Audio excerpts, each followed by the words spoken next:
नमस्कार बच्चों, मैं Prahlad Rai, agriculture lecturer, genius model school Suratgarh से। आज अपने करते हैं 12th एज का जो अपना टॉपिक चल रहा है, एग्रोनॉमी लेसन है, उसमें बीज उत्पादन कैसे किया जाता है, बीज के बारे में चल रहा है। ठीक है, तो उसके जो बीज के उत्तम गुण है, यानी एक उन्नत किस्म के जो अच्छी क्वालिटी के जो उत्तम गुण होते हैं, उनके बारे में अपने जो कल वीडियो बनाया था उसके बारे में मैंने आपको समझाया। अब अपना जो नेक्स्ट टॉपिक है वो है बीज उत्पादन कैसे किया जाता है। ठीक है, अपने ये तो पढ़ लिया कि बीज क्या होता है, बीज किसे कहते हैं। ठीक है, और एक उत्तम बीज के क्या क्या गुण होते हैं, ये चीजें अपने कंसल्ट की यानी इनके बारे में पढ़ा। आज अपने पढ़ते हैं बीज उत्पादन की जो तैयार करने की विधियां हैं, यानी वैज्ञानिक तकनीक क्या है इसकी, और बीज में जो सुसुप्त अवस्था है उसका क्या कारण होता है, सुसुप्त अवस्था कितने प्रकार की होती है, आज इसके बारे में अपने पढ़ेंगे। तो बीज उत्पादन वैज्ञानिक विधि, ये बीज उत्पादन वैज्ञानिक विधि क्या है? बीज उत्पादन कार्यक्रम एक प्रणाली है। बीज उत्पादन एक कार्यक्रम प्रणाली है, उत्पादन कार्यक्रम प्रणाली है, जिसके अंतर्गत उन्नत किस्मों के यानी अच्छी क्वालिटी के बीज तैयार किए जाते हैं और वो बीज किसानों को उपलब्ध करवाए जाते हैं। आधार बीज के गुण के बाद जो बीज प्राप्त होते हैं उनसे हम प्रमाणित बीज यानी प्रजनक बीज, प्रमाणित बीज है वो तैयार करते हैं। यानी जैसा कि मैंने आपको बताया था, किसानों को कौन सा बीज प्राप्त होता है, केवल प्रमाणित बीज ही प्राप्त। कुछ चीजें हैं जो मैंने आपको बताई कि ये चीजें जो बीज का अपने बीज खरीदते हैं, खरीदते समय जो मुख्य बातें मैंने आपको बताई, उन चीजों का आप ध्यान रखोगे। नेक्स्ट वीडियो में देख लेना, क्योंकि अब रिपीट करूंगा तो वीडियो थोड़ा लंबा हो जाएगा।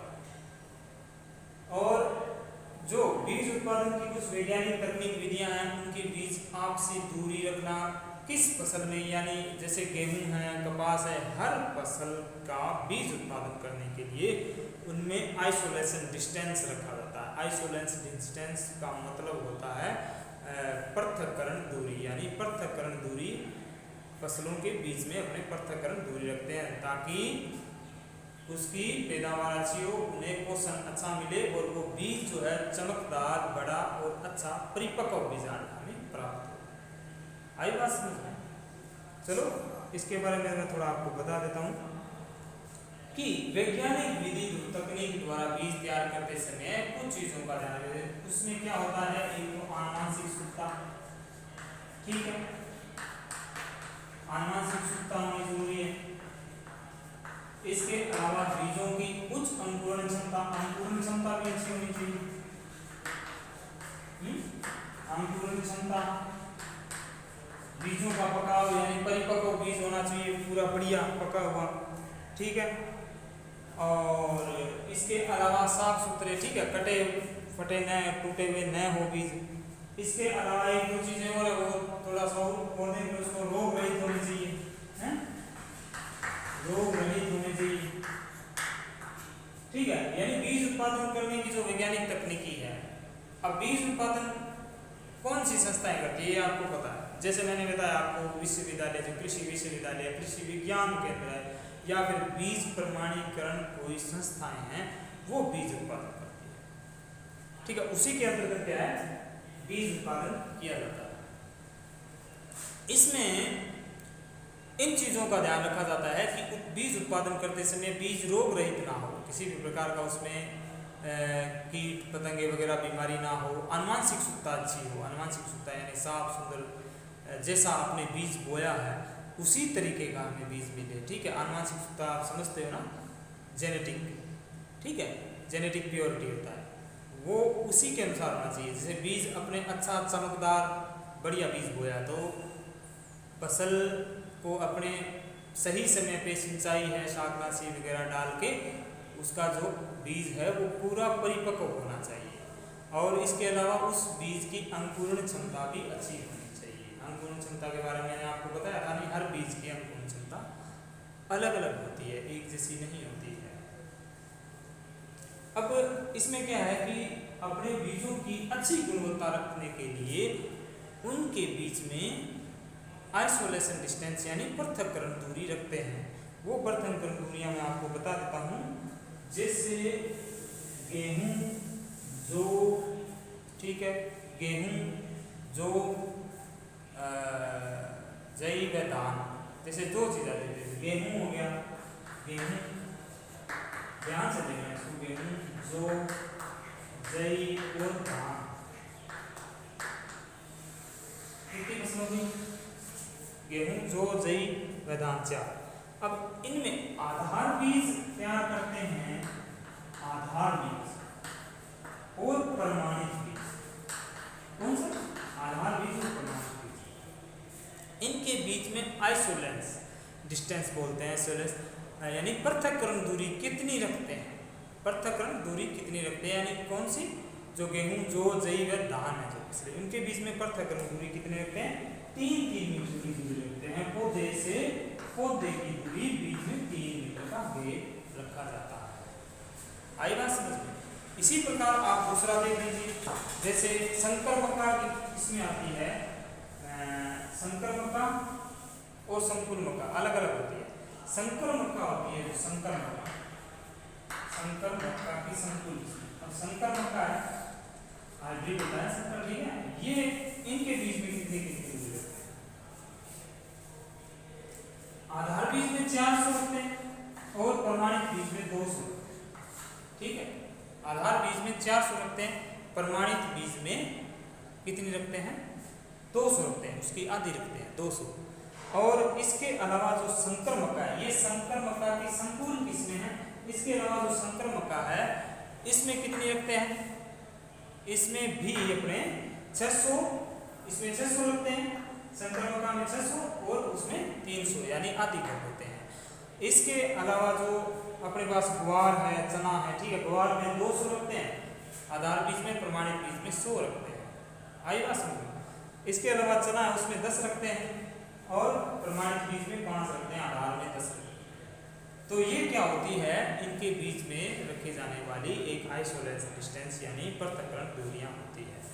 अब इन्हीं पृथक्करण दूरियां के क्या है कि बीच में दूरियां रखते हैं और बुआई करने के बाद कुछ चीज़ों का है वो ध्यान रखना चाहिए, समय समय पे रोगिंग करते रहना चाहिए। रोगिंग क्या होता है, रोगिंग किस लिए करते हैं, बीज उत्पादन के समय रोगिंग किस लिए करते हैं, ये वर्ड है रोगिंग।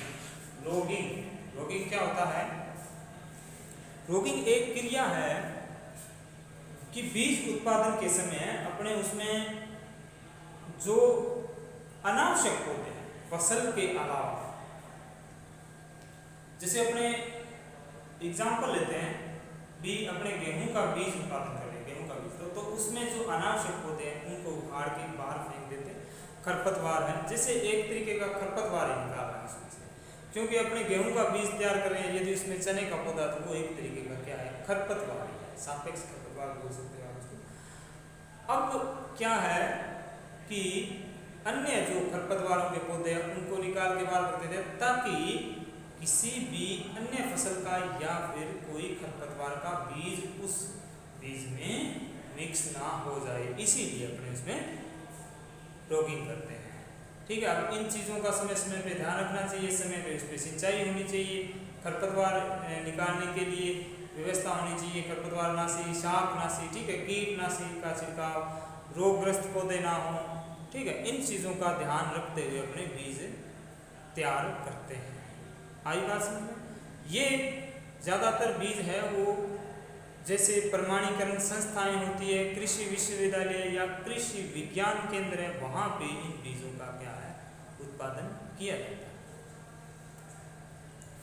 अब बीज की बात आती है तो ये क्या है कि बीज का टॉपिक है वो अपना कंप्लीट हो गया। अब एक चीज़ हो रही है इसमें बीज में, जिसको कहते हैं बीजों की सुसुप्त अवस्था, बीज की सुसुप्त अवस्था। इसमें 3 चीज़ें हैं, बाकी आसान सा है, कोई बड़ी बात नहीं है। पहले तो आप इसकी डेफिनेशन समझ लीजिए,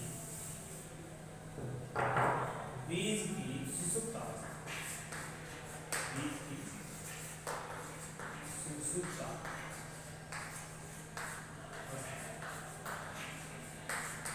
बीज की सुसुप्त अवस्था। ठीक है,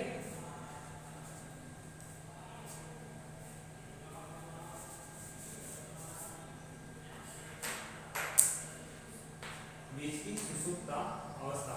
बीज की सुसुप्त अवस्था क्या होती है? बीज की सुसुप्त अवस्था यानी बीज की सुसुप्त अवस्था यह वह समय होता है जब बीज कुछ समय के लिए प्रसुप्ति काल में चला जाता है, यानी बीज सो जाता है, उठता नहीं है। अपने भूमि में बुआई कर देते हैं तो बीज उठता नहीं, वो कौन सी है? उसकी सोने की अवस्था होती है। या अपने उस भाषा में कह सकते हैं कि वह अवस्था, इसकी सक्रिय वृद्धि कुछ काल के लिए स्थगित हो जाती है। इसकी सक्रिय यानी सक्रिय होने की जो वृद्धि है वो कुछ काल के लिए स्थगित हो जाती है, तो उसे क्या कहते हैं? बीज की सुसुप्त अवस्था कहते हैं। यह निलंबन अल्प अथवा दीर्घ काल के लिए, और यह अवस्था यानी ये जो सोता है बीज, तो ये दीर्घ काल के लिए नहीं बल्कि लंबे समय तक भी हो सकता है। कई बार अपने क्या है कि साल बीज तैयार किया है, लाकर खेत में बोते हैं, बीज उगता नहीं है, तो कई और कारण भी हो सकते हैं फसल में, या भूमि का ज़्यादा लवणीय क्षारीय होना, ये भी कारण हो सकता है। लेकिन भूमि अपनी सही है, मृदा उर्वरक है, अपने बीज की बुआई करते हैं, उसमें बीज उगा नहीं है, तो वो बीज का नहीं उगना वो क्या है? सुसुप्त अवस्था है। क्योंकि बीज की जो सक्रिय वृद्धि है वो कुछ काल के लिए या लंबे समय के लिए स्थगित हो जाती है। जैसे यह निलंबन अल्प अथवा दीर्घ काल के लिए भी हो सकता है, लंबे समय के लिए भी हो सकता है, कम समय के लिए भी हो सकता है, ये दोनों में होता है। ठीक है, यानी कम समय के लिए भी सो सकता है, ज़्यादा समय के लिए भी सो सकता है। इसकी सक्रिय वृद्धि कुछ काल के लिए निलंबित हो जाती है, जैसा कि मैंने आपको बताया है, कुछ काल के लिए इसकी जो सक्रिय वृद्धि है वो निलंबित हो जाती है। यह कुछ थोड़े समय के लिए भी हो सकती है, ज़्यादा समय के लिए हो सकती है, दोनों ही बातें इसमें, एक बात लागू नहीं होती है। ठीक है, अब ये कितने प्रकार की होती है? एक तो होती है प्राथमिक, दूसरी होती है द्वितीयक सुसुप्ता, तीसरी होती है बलकृत। अब प्राथमिक में देखो, मैं आपको बताता हूँ, यह एक प्रकार की प्राकृतिक सुसुप्त अवस्था है। प्राकृतिक सुसुप्त अवस्था मतलब प्राथमिक, चलो मैं लिख लेता हूँ, प्राथमिक सुसुप्त अवस्था। ठीक है, द्वितीय सुसुप्त अवस्था। अब इसमें ये मत सोचना कि तृतीय क्या नहीं, ये बलकृत है। बलकृत जैसे नाम से स्पष्ट है। कई बार क्या है कि बीज बहुत, ये सिंपल सी चीज है, मैं आपको बता रहा हूँ। बलकृत यानी जैसा नाम से स्पष्ट है, कई बार अपने बुआई करते हैं तो बीज बहुत ज्यादा गहराई में चला जाता है, तो उस कारण वो अंकुरण नहीं होता।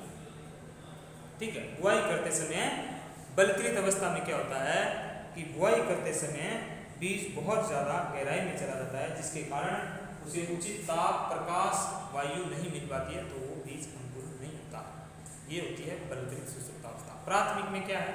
उसमें कार्य के विकार, बीजों में कार्य के विकार यानी फसल पकने लगती है, तो फसल पकते समय क्या होता है कि कहते हैं नहीं कि लास्ट पानी अगर सही लग जाए तो ठीक रहता, ऐसा होता है। उस वक्त क्या है, फसल पकते समय बीज है वो परिपक्व अवस्था पहले ले लेता है तब। और द्वितीयक जो बलकृत, जो आपने बताया बलकृत सुसुप्त अवस्था है, वो क्या है कि जब बीजों की अपने बुआई करते हैं तो बीज बहुत ज़्यादा गहराई में चला जाता है, जिसके कारण उसे उचित ताप या प्रकाश नहीं मिल पाता,